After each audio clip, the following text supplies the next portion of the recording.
Hello, everyone. Welcome back to the Trauma-Informed Church Kid Podcast. Today and every day, we are reconstructing religion for the hurting with theology that doesn't hurt. This is the audio from an interview that I am very excited to share with you all. If you remember back in October, I discussed how I had a transformative encounter with beauty while up in the mountains of Colorado. I shared with you all how this felt like it caused significant repair with some attachment wounds I felt were still outstanding between myself and God. That encounter happened, I believe, because my heart had been first softened by a book called The Ethics of Beauty by Dr Timothy Patitsas. In the Facebook discussion group, I shared an interview with him on the Nathan Jacobs podcast about the healing power of beauty. And ever since then, I have wanted to talk with Dr. Patitsas some more about the necessity of a beauty-first approach to healing from trauma. As such, this podcast episode will be a bit of a how of hurt as well as a expertise episode. In this interview, we cover a wide range of discussion topics: the effects of trauma on the soul, the problem with the modern psychological approach to healing trauma, what a beauty-first approach to healing from trauma looks like, how all experiences with beauty are theophanies, and how to encounter those theophanies in everyday life. I am really happy I got this incredible opportunity, and I pray that it brings hope and healing to you all. Enjoy! One final note, and also an apology. In this interview, when I recorded it, I failed to adequately check all of my audio inputs. And so as a result, this entire interview, my audio was coming through my earbuds and was not coming through my professional microphone. So my sincere apologies. My audio will be tinny with some background noise. Thankfully, Dr. Patitsas is perfect, as it should be. So I apologize sincerely for the audio quality on my end. I hope it is not too distracting, and I hope you will continue to be able to enjoy it despite that. Thank you very much for your understanding and your patience, and I promise you that will not be a mistake I will make again. All right. Well, hello, everyone. Thank you for being here today. This is another episode of the Trauma-Informed Church Kid Podcast. And today we are doing another expertise episode. So we are sitting down with Dr. Timothy Patitsas. He is, well, I'm not going to, mess that up by describing all the things. I will go ahead and introduce you and say welcome and give you a chance to introduce yourself. Thank you, Spencer. Nice to be here. Yeah, I am a theology professor, a professor of theological ethics at the Greek Orthodox Seminary in Boston, Massachusetts, Holy Cross it's called. And then I'm the author of a book called The Ethics of Beauty that begins with a meditation on trauma from a theological and biblical perspective with some novel approaches to thinking of what trauma is and how to recover from it. And then that's part of a larger project in the book to describe what I call a beauty-first way of knowing and of spiritual relating. So, and then on the side, I have a small nonprofit filmmaking company called Beauty First Films.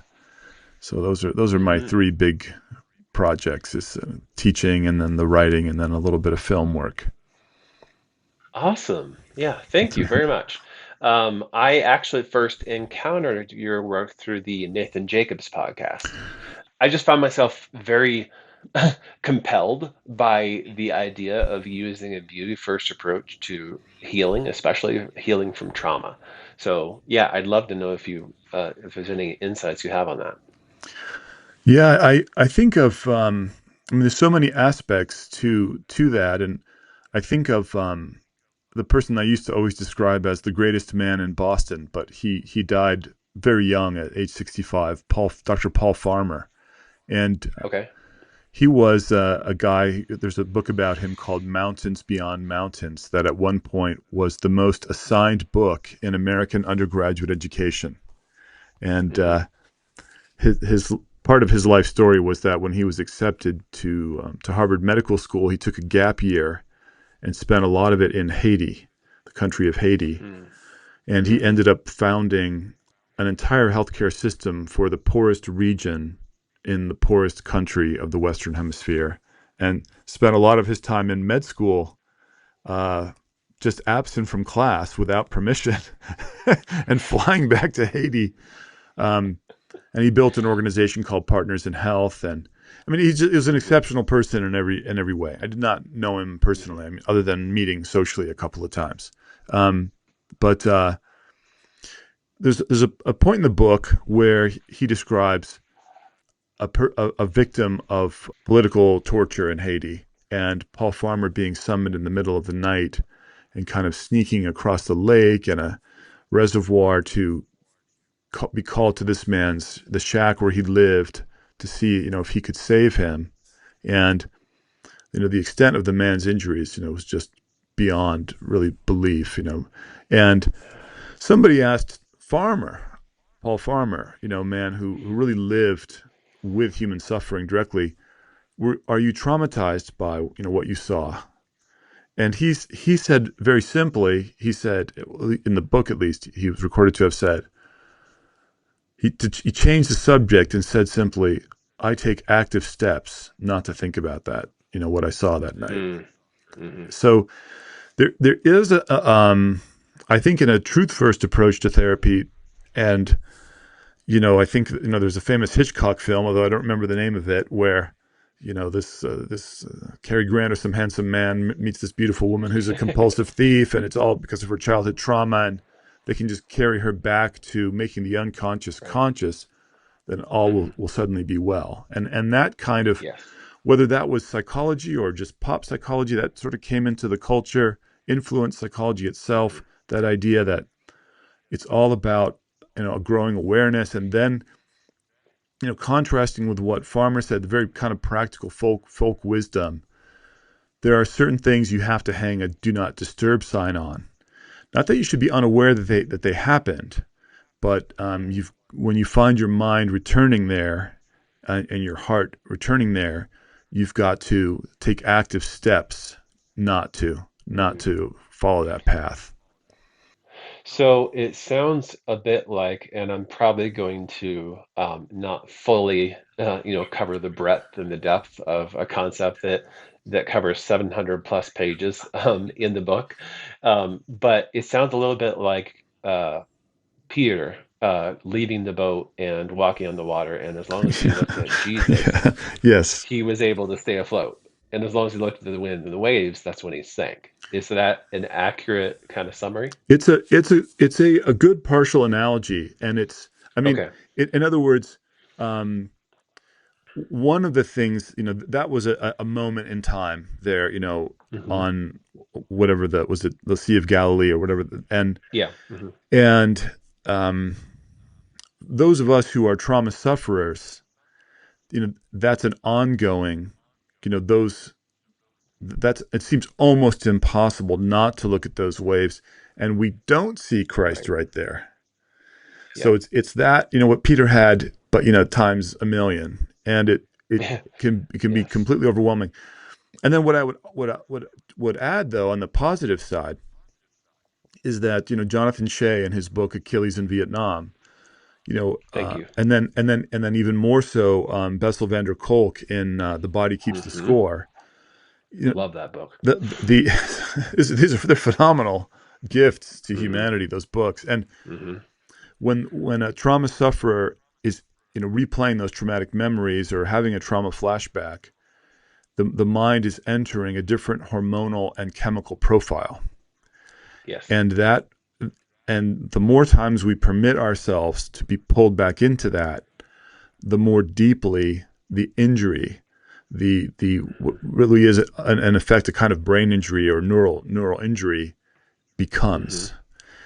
So Hmm. so we have to now, and then on the other side, the more that we can maintain good patterns in the face of those kind of temptations and not do Hmm. that, the more that injury actually does heal. Yes. So no, I resonate with that so much. So one of the things that I do as a counselor is I work primarily as a somatic psychotherapist. So that is working primarily with the body as a way to help as a resource to help heal the whole, body soul unity, the composite person. And so one of the things we work on an awful lot is trying to gain a sense of like it's not quite control, but it's more like a window of tolerance within the body. So whenever a client that I work with who has experienced trauma will feel triggered or activated by a specific instance, one of the things we work on is trying to help them regulate their physical states to be able to put Mm. their body back into a state of, if not quite calm, at least control. And from there to then build the other layers of healing on top of that, including like the cognitive approach. So yes, I love Bessel van der Kolk's work, and like I also love a lot of like other trauma therapists like Gabor Mate or Peter Levine. All of them have this highly somatic orientation. And that's beautiful. Now, people might say, well, what's kind of the theological angle on this? And for a Greek Orthodox Christian, Mhm. but really belongs fundamentally to the universal church because he's so early in the sixth century. Writings by someone whose nom de plume was Dionysius the Areopagite appeared. Yep. And there are Hmm. even people who say, no, that he's really the real guy. He's the one that St. Paul heard Yeah. St. Paul at the Areopagus in Athens in the first Hmm. century. I don't get involved in those debates, but um, but I also almost certainly, from the sixth century, and he or she is describing God's creation of the world as a Mm. kind of progression from, the true God in his goodness. The goodness is so great it cannot be contained. It spills over Mm. outside himself. And these are just word images. They don't. They're these spatial words don't mean anything, but they work for our minds. So his goodness Right. cannot be contained. It spills over outside himself, and it appears as beauty. Mm. And it's this Mm. beauty over against non-being. And again, words fail, but the words are non-being sees this vision, this theophany, and that's its first encounter with God is sheer beauty. And an eros arises in Right. non-being, and it leaves itself behind. And itself is Mm. nothing, is non-being. So when it leaves itself Hmm. behind, it means it enters being. And from the first moment of creation, all of creation is involved in the praise and worship, the doxology of Christ, because it's really somehow Christ's self-emptying that is in particular, Yes. there in the Holy Spirit. So Yes. so this enters the Eastern Church. Well, really, just I would say more the sort of the Helleноphone, the Greek speaking, Hmm. church, which even was Rome and and for several centuries, um, as the idea that the spiritual practice is this concentration on Christ or on the name of Christ in a Hmm. sustained, sturdy way, and that recreates that approximates this moment of creation, and Yes. and forms us in a stable way over our lifetime. Yeah. Got it. Okay. Okay. I would love to make sure that we save some time at the end to really get specific on how that might happen. And obviously, it's different for every person and every case. But I, you said something that really resonated with me because of what you wrote in the book about beauty being a mini theophany. Yes. An example of, and for those of you who don't know, like a theophany is like God being eminent in the world, being present in the world. And so I wondered if you could speak a little bit to what that looks like in terms of when we have a beauty first approach to healing. What does it look like to seek out and or perhaps even not, okay, creates the wrong word, but participate in those mini theophanies? Yeah. So I think part of it is, we need a good ground game. Okay. We need a good, you know, daily habit cycle. And, Mm. what I like to say is, for Roman Catholics, if they have the possibility of daily mass, for many, let's say, evangelical Protestants, they already have that 30 minutes in the morning of Bible study, of devotional time, right? Those habits of, because it's focusing on the Word of God, which itself is a theophany, an appearance of God in the world. Um, Yes. and what I mean, as you said, it really could be individual, Hmm. how exactly we go about this.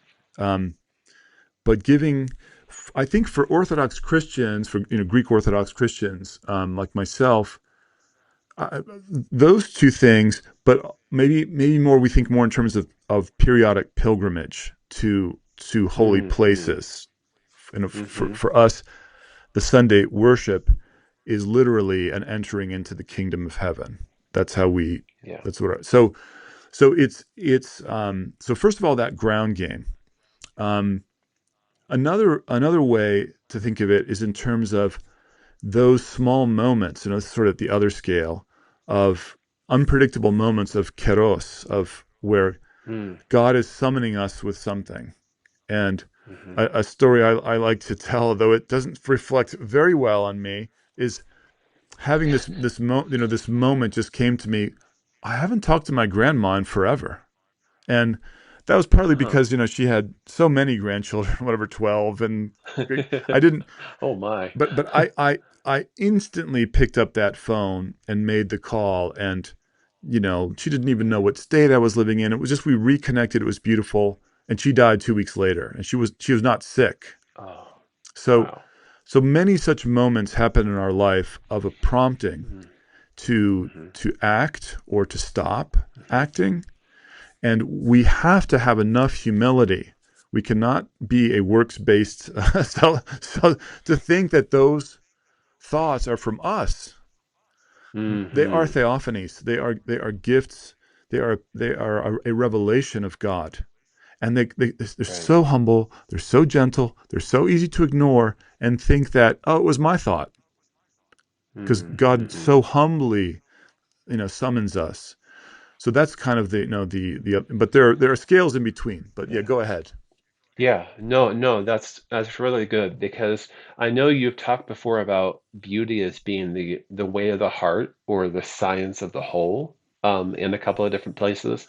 And so it seems to me like when you're talking about this good ground game, it's like laying the really good foundation for the whole to be built up on that. And then there's a whole bunch of just small little nails and little bits and pieces that build the house together. And then all together we have this whole that is God working synergistically with us to to create healing in our lives. But a big influence on me, and in sort of coming up with the this beauty first way, or at least formulating it. It's, I obviously didn't invent it. Is Mhm. the architect Christopher Alexander, who was a kind Mhm. of mystic, and people love him, and and with and rightly so. um, but he talks about that there's a beauty first way to actually design a building, and that Mm, mhm. a flower, you don't if you want a flower, you don't take cells and glue them together with tweezers. You you, you plant a seed, Mm. and that seed follows its code.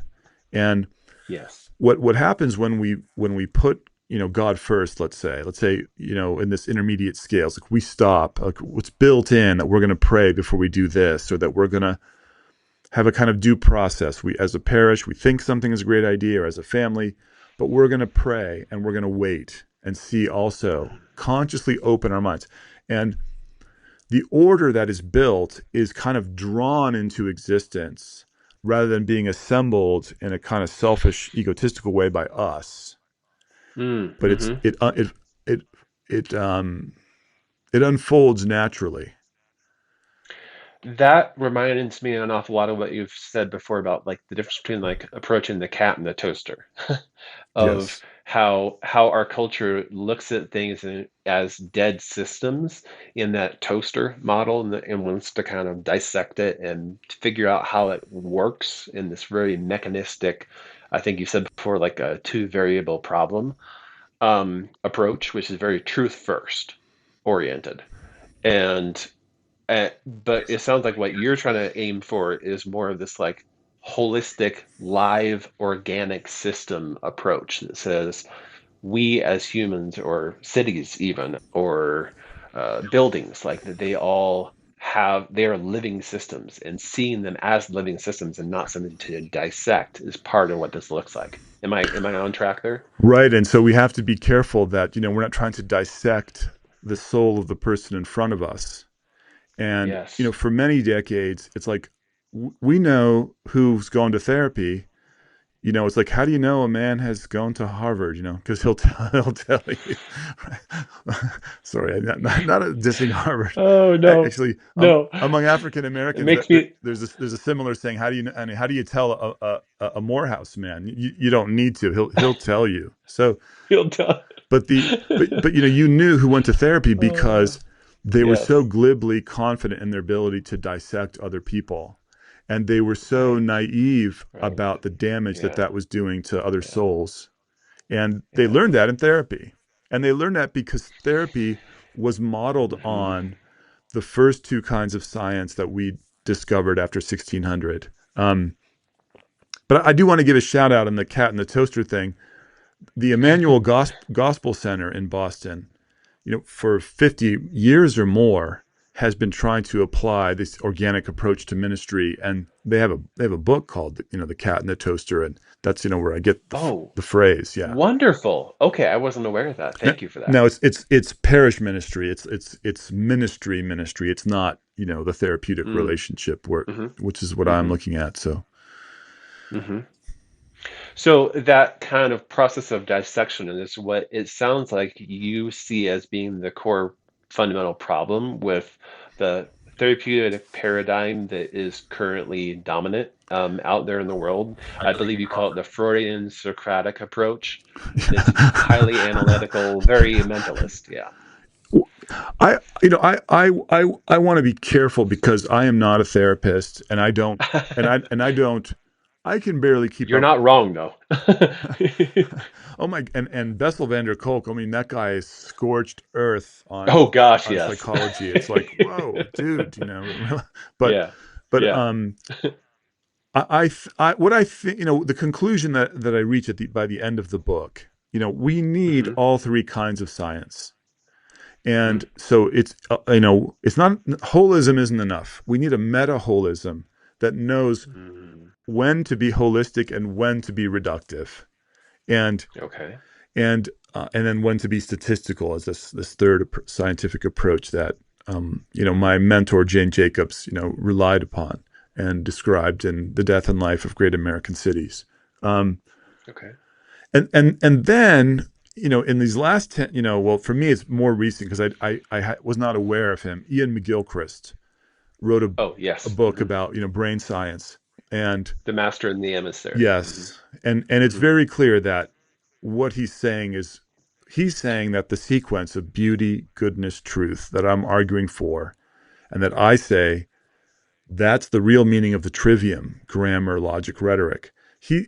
So Hmm. McGilchrist is saying, he doesn't mention those things, but what he's saying is that what he's describing is a healthy way of knowing for all bicameral brains that is beauty, goodness, truth. And that Hmm. and then his more recent book says we're in a civilizational crisis because we're so left-brained. We don't want the Yes. wholes. We don't respect holism. We only want this analytical. Hmm. No, and he is 100% correct on the science of all that. In that, like the for those of you who don't know, like the right brain, the right hemisphere of the brain, is the part of the brain that is focused on being able to see wholes and the organic, organism basically taken all together. And it also is the part of the brain that is very good at creativity and relationality and some other dimensions. And then the left hemisphere of the brain is very logical, very analytic, very like likes to take things apart to see how they fit into the whole. And so I love what you're saying there is that we don't just need to have the the whole and the beauty. We need to have that as well as the ability to see the pieces. But where current psychology has kind of gone awry is doing it the other way around, doing a truth first, doing a dissect the cat to see what it's made of approach, rather than taking this beauty first approach. Is that accurate? Yeah, an associate of mine, Melissa McGinnis, she said once, in terms of how to know the soul, she said, you have to do what makes you compassionate.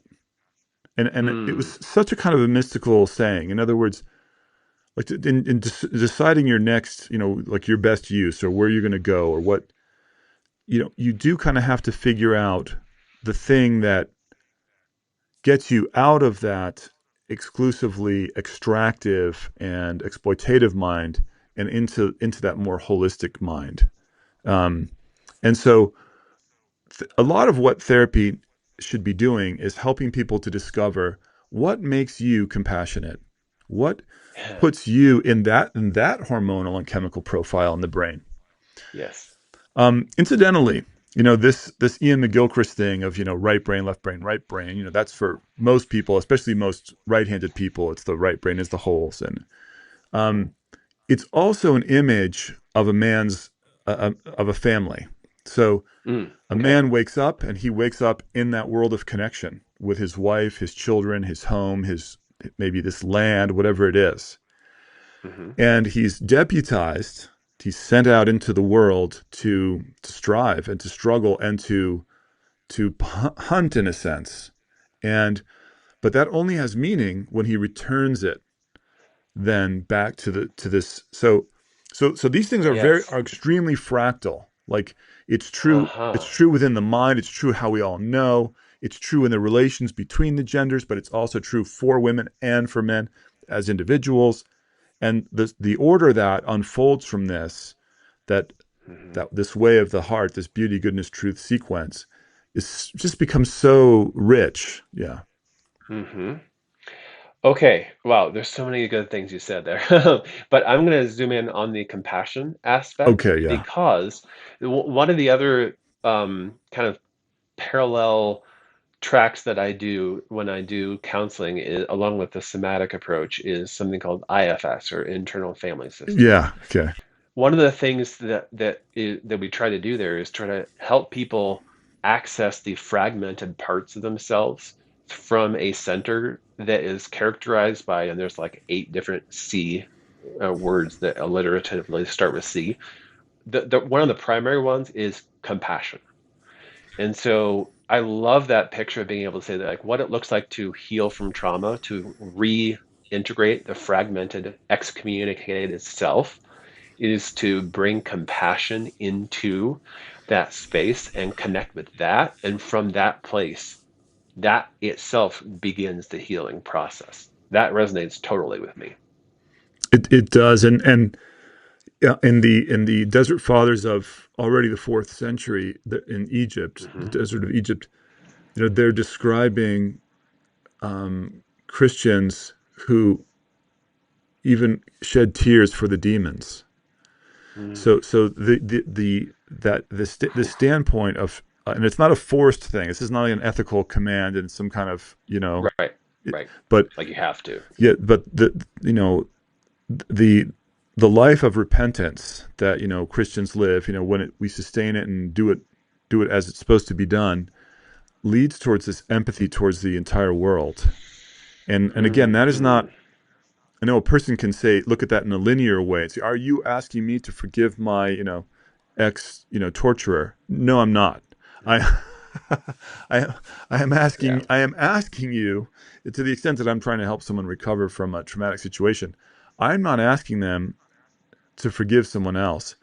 I am asking Yeah. them to put down the weapon, which is continuing the traumatizer's attack on you. I'm asking you to put down that weapon and to stop. They've deputized you. The traumatizer has deputized you to go on harming yourself forever. And Oh my and gosh. so I love you, and I am trying to get us to the point where their work was their work, and they will be judged. And let's at least not, continue it. Let's not further it. Wow. That that hits so hard. I really resonate so much with that idea of how it's not a moral compulsion to forgive your abuser. It's a duty that we each have in our own souls to heal our own souls from the thumbprint that that abuser has put on us. And if we, and I think, you know, when we encounter ourselves or someone else unable to do that, to make sure that our response isn't further excommunication. Oh, you're not Yes. living up to the standards of what Right. recovery looks like, Right. and I'm really disappointed in you. Mm-hmm. But Mm-hmm. but it so many times, the person that makes the difference in our life is someone who loves us selflessly, Mm-hmm. and really asking nothing in return. And so Mm-hmm. sometimes, a grandmother, a grandfather, an aunt, or an uncle can be more that theophany of pure unconditional love than a parent Yes. or a therapist even who wants so much for us to get better. Yes. Admittedly, we do have a vested interest for sure. Yeah, and we do, and I feel that the pressure I put on people at times, or on Mm-hmm. myself, because I want myself to be all right, 100% all right. Mm-hmm. Well, it sounds to me like what you're describing is something we would call earned secure attachment. So, Mm, like when we encounter either developmental difficulties at growing up, where there's an attachment wound of some sort mm, that creates disordered attachment patterns, or perhaps as we grow older and we kind of get out in the world and we get hurt by the world and by people, we develop those disordered attachment styles. And what a lot of what we try to do in therapy is try to give people, to the extent that we're able, an experience of secure attachment, someone to whom they can bring their hurts, their pains, their yes. longings, and their fears, and be able to respond to them with compassion, with care, with empathy, with feeling with them, feeling for them, I believe is what the way you say it in the book. Because very often their own sense of being able to feel is cut off because of the trauma. And if it seems to me that therapists do that part very well, and they save lives all the time. They Mhm. are someone who loves you and listens, and we don't want them to be so blinded by an ideology of what healing is supposed to be, this very mental model, this very, what I would call Mhm. a very Greek model, because, and not Mhm. even Greeks as the Greeks were, but as sort of their legacy became that somehow the intellect is everything, and this kind of, Yeah. and Yeah. and one of the contrasts I say in the book is, for Plato, it was impossible to knowingly do the wrong thing because you would realize it was harming yourself, and no one would ever do that knowingly. Mm. And then for St. Paul, it's the opposite, the very good that I would do. Yeah. And so partly as a Christian, I feel like there are times when we have to choose. God, Yes. I'm for a Pentecostal, appreciation of all cultures, but if I've got to choose between the Jews and the Greeks, I'm going with the Yeah. Jews. Salvation is from the Yes. Jews. The way of the Yes. heart. I mean, it wasn't that the Greek achievement wasn't everything, and as a Greek American, I'm a proud, patriot of that. I spent a couple of months this summer just reading about what really happened at the Battle of Marathon. So that's in my. But come on, I mean, Christ, he wasn't a Judean, or at least he wasn't raised in Judea. He was raised in a more multicultural Galilee. All the Mm-hmm. all Mm-hmm. the apostles were, I think, Galileans, or except Judas. Oh, but oh, that's but a fascinating rabbit trail. I really want to follow but he now. still is a Jew, and the Yes, way of the yes, heart, and the Semitic sense, and it's not only to Jews but all Semites, Arabs. They do yes. not have that Greek sense of a mind imprisoned in a body. Huh.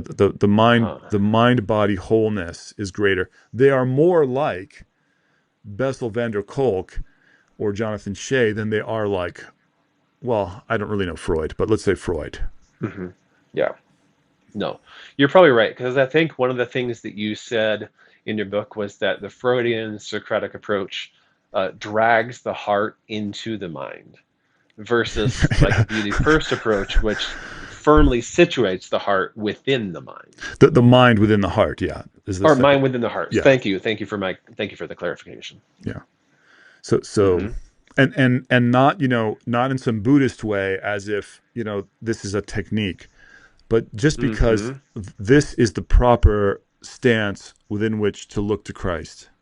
And it Hmm. maximizes the space that we're giving him to renew us. Hmm. Yeah. So, one of the things that I wanted to spend a little bit of time on here is when you were talking about the effects of trauma on the soul. You kind of had a threefold division there. You talked about cutting of communion, like excommunication, basically, an unraveling of character away from coherence and solidity and a non-being, and then learning of heretical truths of that. So learning things like God is unloving, my fellow man is my enemy, and like all those sorts of things became is what trauma kind of looks like in practice. And I remember when I read that, I was like, this guy knows his trauma. This guy knows what it's like, because that is definitely what I see with my clients is that they are excommunicated. And so like one of the things that trauma does is it um, wires us for protection rather than connection. So it excommunicates us from our ability to find community. It also kind of creates schism, like within ourselves. It causes a fragmented self to emerge, and it also, creates a lot of false beliefs about our worth, our value, about shame, about all those kind of things. And so, yeah, I remember reading that and going, this is somebody I need to talk to about about trauma somewhere, because he gets it. It's it's really a thing, I mean, it it's it almost brings me to tears just to hear you say those three things, to think about Hmm. what the reality of a life lived in that way is. Yeah. Um, and I think one reason why we focus so much on soldiers in trauma is 'cause you can see in those three things, the cutting of communion and or that from communion to, was the word used, protection or defense? Protection. Yes. Uh-huh. In Yeah. in a way, to be traumatized is to be drafted into some army you can never leave, and you are a Mm, soldier in that army forever, and you are always on duty. yeah. There's no leave. There's no.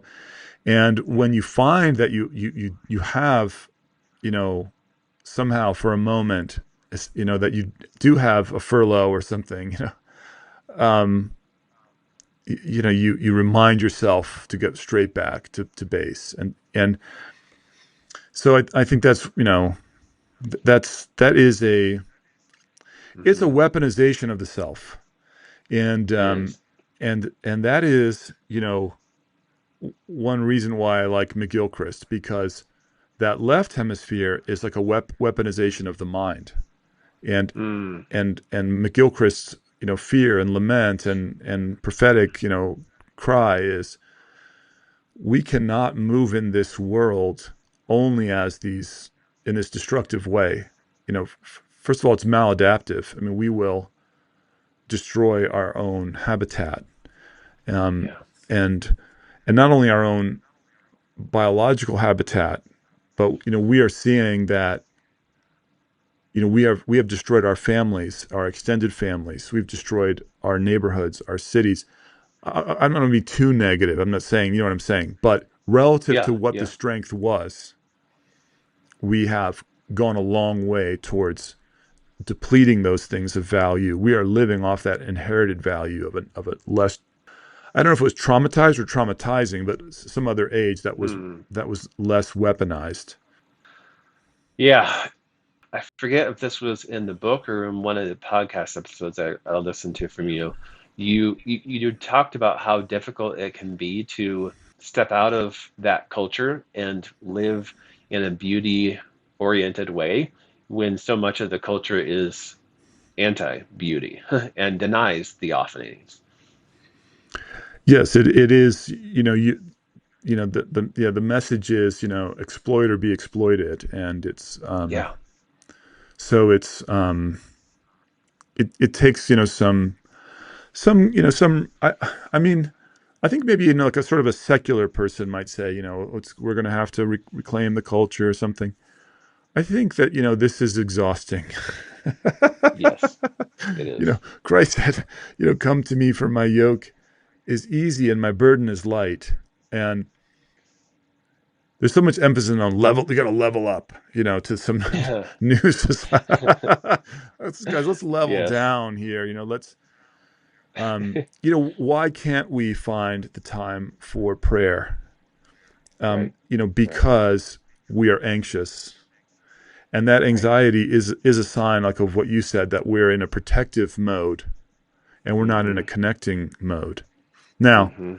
I think it's just, to everything there's a season, right? There's a time, and there are times for, let's say, for a young man to leave his father and his mother and cling unto his wife. I mean, if we're still living in our parents' basement, I'm in my sister's basement right now. An unmarried man in my sister's basement, but we are asked to take this journey of courage across, and that's, Yes. but I think what makes that journey difficult is people are stuck in a too defensive crouch about things. Yes. So if those three kind of dimensions of trauma are a accurate diagnosis of the problem, and in my clinical experience, I feel like they are excommunication, schism, and heresy. It sounds like, Yeah, well, I mean, yeah, yeah. Well, there it is. Very, but yeah, very existentially, right? yes, yeah, It's yeah, totally. we can't blame some religious official for this. No, yeah, This is what's yeah. anyway. Go on. Sorry to interrupt. Yeah. But anyway, if those are, an accurate diagnosis there, it seems like the solution, the beauty first approach, would be to kind of r- turn that on its head. So instead of protection, we facilitate connection. We build relationships with other people, with our children, with our worshiping body. We build relationships with God. We create that. We facilitate that connection. And then if the other one of the other problems is that our self is all fragmented, we bring it back together into an integrated whole. We remember ourselves into like a cohesive body instead of like an arm operating independently of everything else. And if it's the heresy idea, then we have to like unlearn those false beliefs that trauma taught us about ourselves, about God, about other people. And yeah, it seems like that's kind of a way forward. How does that resonate with you? That's true, and the I saw a beautiful Steve Jobs thing, about what happened when Apple Computer turned to professional MBAs to run the company, and he said, and the people that replaced him, who was like a PepsiCo or exec who replaced him at Apple when Yeah. Steve Jobs was forced out, and he says these guys thought that if you had a good idea, that was enough, and they didn't Mm, realize that once you have the good idea, now 1,000 things have to be resolved. So, like, we don't want to present the trauma sufferer with a roadmap that just says, well, just go do this and you're done. And well, why don't you connect Right. now?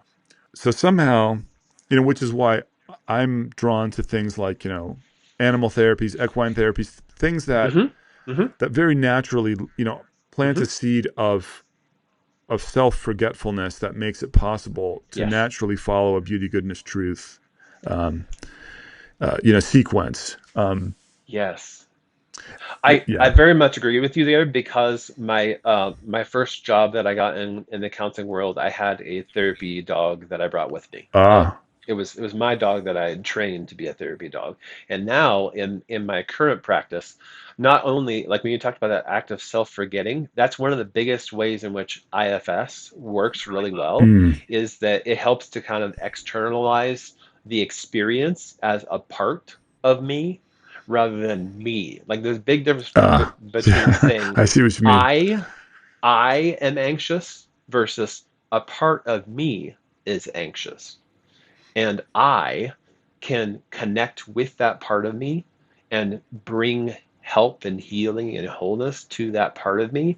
And again, I would always say, through the activity of the spirit working with us in that Yes. area. Yeah. Yeah. And I think, for another good image, that makes a lot of sense, because um, there's a way in which trauma inflicts it. It makes self-care impossible while Yes. simultaneously imprisoning us in the bad form of self-love and Mm, self-preservation and self, and and mm, what a what a mind-breaking thing that is yes. to be imprisoned in in a self that I am unable to bring myself to take care of. Oh So my goodness. it's Hmm. it's such a bad thing. but It but really, really is. but it's interesting that in terms of what the therapist does, this, as Jonathan Shea describes, the berserk state, and how do Mm-hmm. we, it's a little bit like a horse that's been spooked and is and and to some extent, the answer Yeah. is to get on a horse you really respect, that really Yes. you and it are totally you know meshed. And none of us Yep. are and ride just as fast and just as insane as that spooked horse is alongside it, Yes. Yes. and bring it back. And and I think the holiest thing there is the trauma therapist who can come alongside that person, and there's no shame, there's no nothing, I'm right with you, Hmm. and slowly communicate that calm on a physical level almost, and bring them down. And this, the person that we all should be studying more of is is Cesar Millan, because he's so Yeah. intuitively The good at dog this. whisperer. Yeah, Yes. he is so, like, outside of, like, saints, I have never seen anyone with such an intuitive knowledge of the bodily dimensions. Of course, it's only, but there's a mind too, right? He's trying to, Hmm. and then his reliance on Daddy, who now is deceased, but his pit bull that is completely stable and completely sort of Hmm. one with him. And Hmm. if Cesar Millan cannot reach the animal, then Daddy comes, and it is. And there's so much wisdom in what he's saying. Hmm. We don't want that.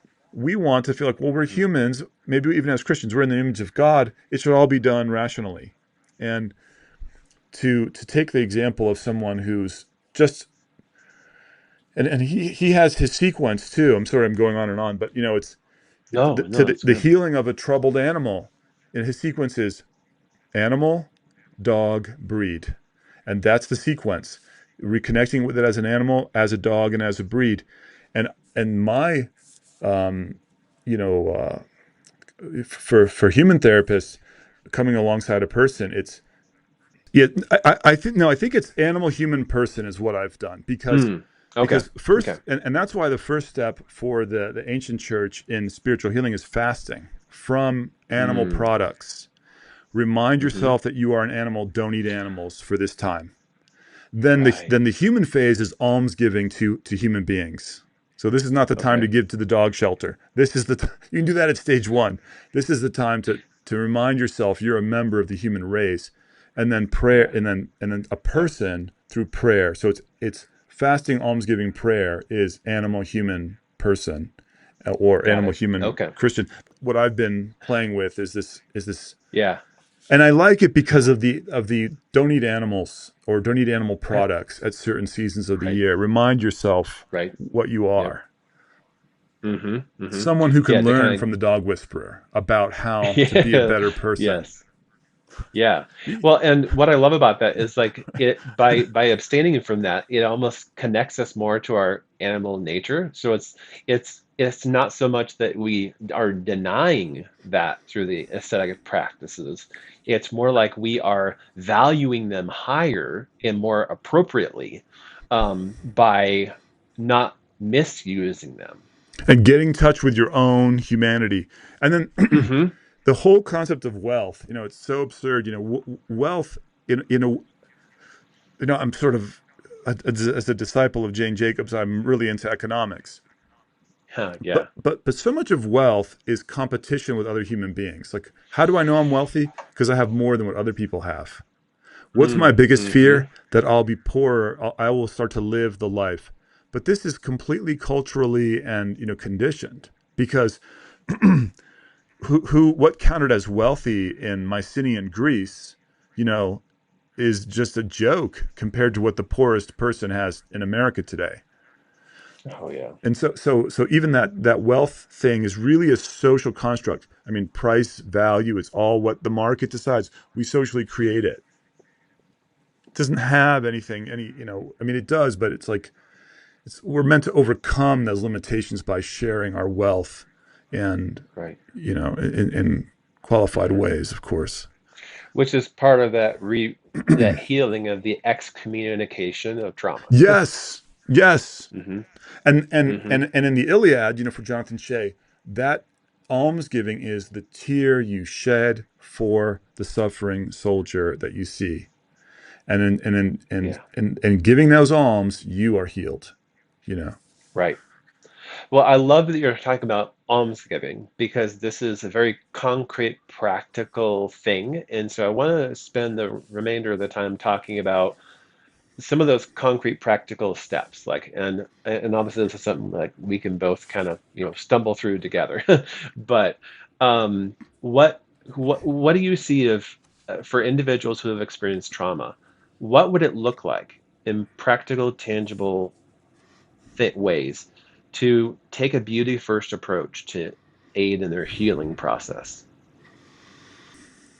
I think in a beauty first approach, the thing that I try to um, emphasize to my students who are future priests, um, Hmm. beauty is not beauty really in the abstract. I mean, I Okay. support efforts to build towns and buildings, more beautifully, or I Hmm. support attempts to appreciate art, um, and I know that a lot of people now, there's a reaction, let's say, against modern art or something, or abstract art. But I think even there, it really comes down to the right, not always, but often it's the right curator and the right guide can help that be an experience of beauty as well. It just takes a little more mental effort than just Hmm. anyone can see the Venus de Milo and get it. So okay, so Right. they impose a little more effort on us. That's fine, whatever. Yeah. Um, but my point is, Emmanuel, God is with us, and I think beauty is Yes. beauty for us. So your salvation could really come from meeting this particular woman that made you Hmm. forget yourself and come out. And at another time in your life, it can be a relationship with this particular animal or this particular comic book or this particular Hmm. novelist. Or so, and of course, anyone in the intellectual life knows it's not about the right books. It's about the right books at the right time. Right. Yes. They don't, Yes. yeah, they've been on the shelf for 50 years, and I finally picked it up. Okay, so, and now was when I was ready. So beauty for us and those kind of sequences and finding Mm. for myself, what can reasonably help me forget myself? What I think Okay, happens, yeah, so no, go go ahead. ahead. No. Well, I was just gonna summarize. It sounds like this is less about finding pretty things and Yeah. more about like um, stepping into a space that is bigger than your kind of internal psychology and connecting with that awe and wonder and surprise and anything that helps you to step out of the almost like the prison of the self. Yes, the self will still be there. Don't Okay. worry. It'll still be there when Yes. you come back. I like that. That's a good way to put that. Yeah, yeah. Yeah, yeah. This is not, utter dissociation. This is Yeah, just just a momentary perspective. comedies. Any. I think people use film in that way. People are always looking for that movie that will help them forget themselves and their own Yeah, turmoil, and that's how yeah. they get addicted to scrolling. So Mm, so hmm. we're really looking for a. It's a little bit like saying, a food, a good meal can inspire us, but Okay. hopefully that good meal is nutritionally dense and and enjoy with people we love, and and Yes. is not only a beautiful thing, Yeah. but good in the sense of it's human communion there, right? Yeah. So the problem with so much, I do a lot of scrolling like everyone else, doom scrolling, and those things have been scientifically calibrated, and the parent work of that was when casinos found the ways to get these dopamine hits in the slots. Hmm. So now you have Hmm. a slot machine in your hand. It's called Reels on Instagram or Facebook, and Yeah. they work to make it addicting, so you cannot put it down. And Yep. it's not nutritionally dense for the most part. It doesn't lead to communion with others for the most Hmm. part. Um, and whereas opening your Bible or going to church or going to Hmm. confession or Hmm. for us in the Orthodox tradition, reading the life of a saint, that really picking up the Gospels in particular, you know sometimes people read only the epistles, Hmm. and their theology Hmm. then just becomes it becomes an intellectual weapon against others. But you've Correct. got to bring yourself to the Gospels and to Christ. Hmm. Yes. St. Paul's Yes. cool, but he's not Jesus. Even though he wrote these epistles and they're the Word of God now, Christ is the Word of God. And the Scripture is the Yes. verbal icon of that Word, and the Hmm. Gospels are a higher quantum level than the epistles. And not to knock the sacred and inspired, divinely Of inspired course not. nature of the epistles, but I'm just saying. So anyway, so Hmm. we're looking for a steady diet of the things which bring us outside ourselves. And Hmm. then Hmm. go to bed at a decent hour. What are you doing? Hmm. Hmm. We're enough for today is enough, and tomorrow is waiting. God willing. Yeah. Um, I really love the way that you focus in on those kind of small things, and that is one of the things that I struggle with when I'm working with clients is I'm trying because they come in with like deep existential gaping wounds that are hurting, and they really want someone to like put a tourniquet on it and stem the bleeding. And what I start talking to them about is what time do you go to bed? What is your diet like? Uh, how do you breathe? When you get into a chair, how do you sit?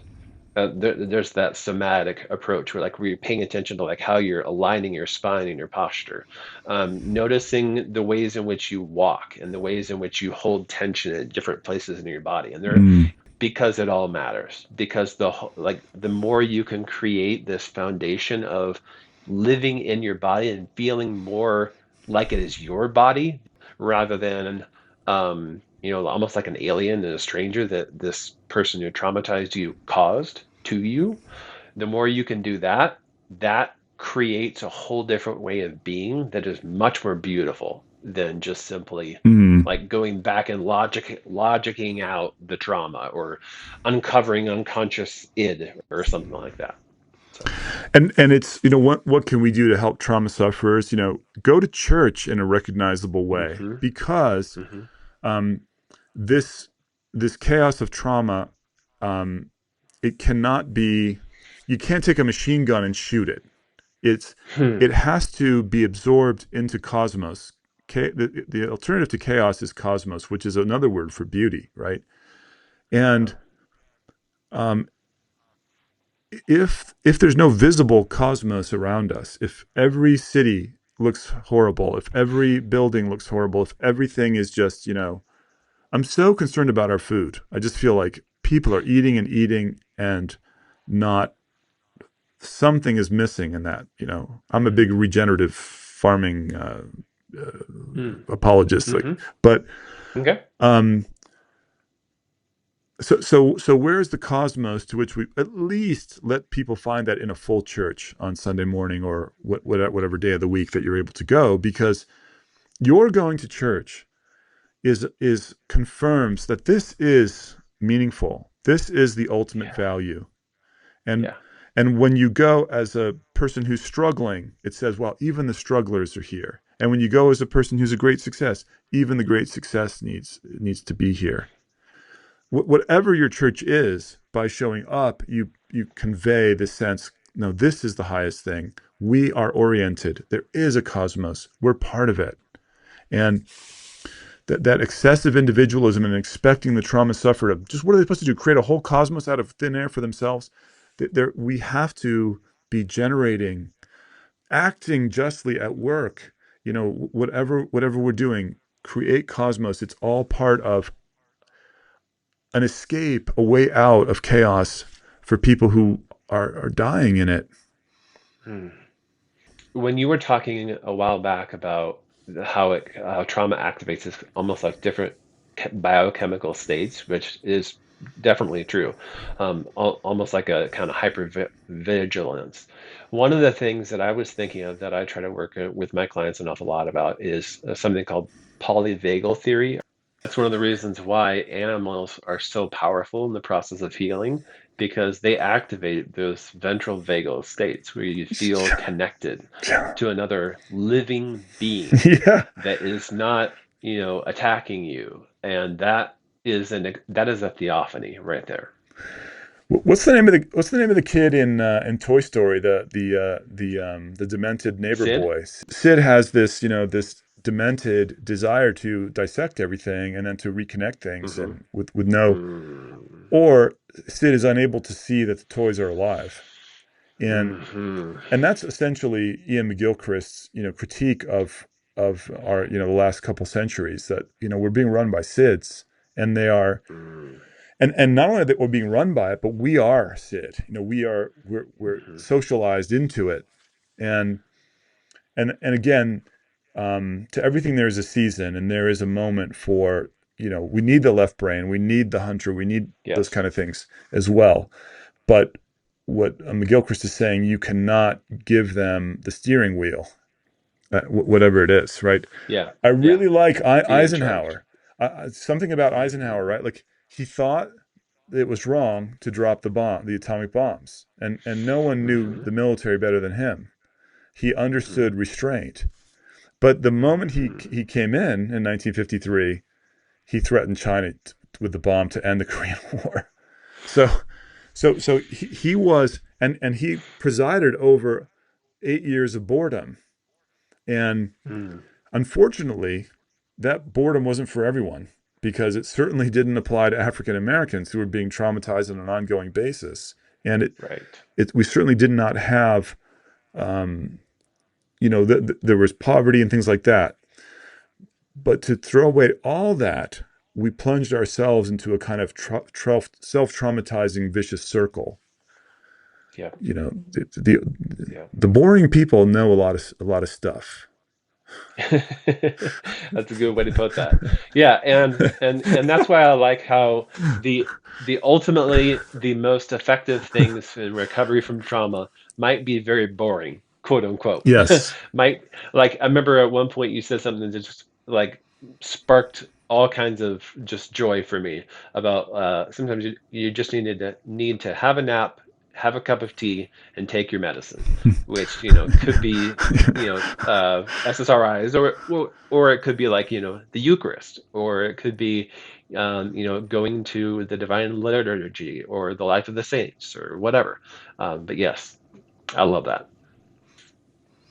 Well, we are kind of wrapping up our time here, so I just wanted to give you a chance to have any particular last comments or statements that you wanted to say to anybody listening who might be in the process of healing and recovery from trauma and who feels like perhaps it might be impossible. What would it look like for them?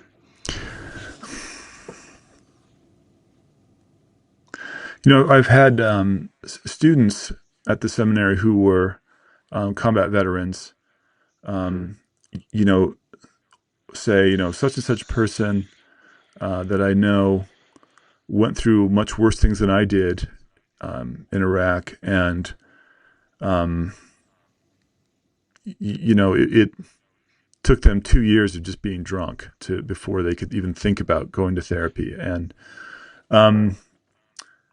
I just think that let's not discount the role that medication can play under the care of a doctor before we get into, say, what looks like a more spiritual side of things. And I think that Hmm. we shouldn't, maybe that's been our theme in a way, that the physical is also spiritual. And Yes. and then just love and honor for just everyone suffering anything, Yes. to be made in the image of God in practice turns out to be made in the image of Christ. And to be made in the image of Christ in practice means to be made in the image of Christ crucified and resurrected.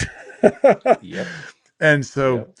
crucifixion is, but I just honor the people whose crucifixions are a heck of a lot more intense than mine. And if Mm. someone listening is in that category, I mean, you have my respect and my honor and my love and my well wishes. And I know that, Mhm. the isolation can feel